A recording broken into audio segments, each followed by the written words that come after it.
Joseph, Russia's MISEX index is down a fifth from its peak a month ago. And that could be pricing in a lot of different kinds of anxiety. But we have to consider that investors might be anticipating the possibility of sanctions here.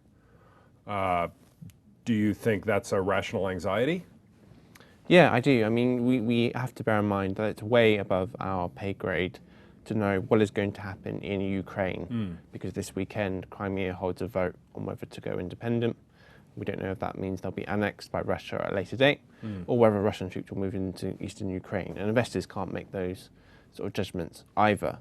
But they know that the potential tools on the table for the West are energy sanctions or financial sanctions, which are maybe more targeted. Now, on the energy sanctions, a lot of people are dismissive of the possibility simply because Russia supplies such an important proportion of the world's oil, and especially an important proportion of Europe's natural gas. So is it really possible that the spigot can be turned off at the eastern end, as it were, I mean at the western end?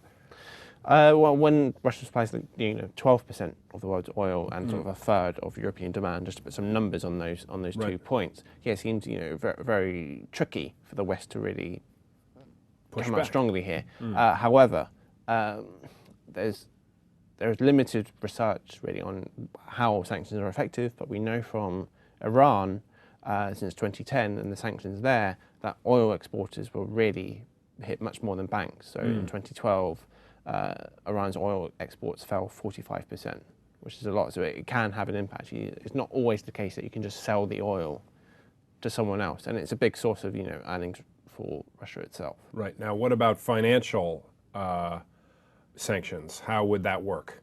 Yeah, again, I mean, and the last point on energy sanctions is that it's very broad. So it really just depends what the sanctions are being used for. Right. With financial sanctions, they can be more targeted because they tend to take the form of an agency in the US or Europe saying, well, don't do business with this particular bank or make this particular trade. Now, for Russian banks as a whole, external funding as a percentage of their assets is reasonably low. It's about 12%. That is not the same story for Russian corporates as a whole, where it's about 37%. And we've seen yields on Russian corporate bonds. Yeah, I spike. mean, the blended yield for Russian corporates is about 7%. So that's way above the sort of EM composite, which is, say, I don't know, about 5%.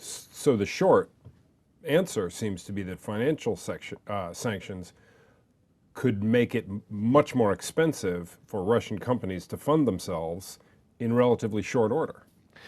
Yes, but that's really combined with the economic situation in Russia itself, which is not so good, right? Higher funding plus a higher benchmark rate by the central bank of Russia to defend the ruble is, not a great combination. And when you have investment banks saying, well, Russia's not going to grow 3% this year, maybe it's more like 2% or 1% even, that's not great. And it's not great for expectations of domestic loan growth of Russian banks, for example.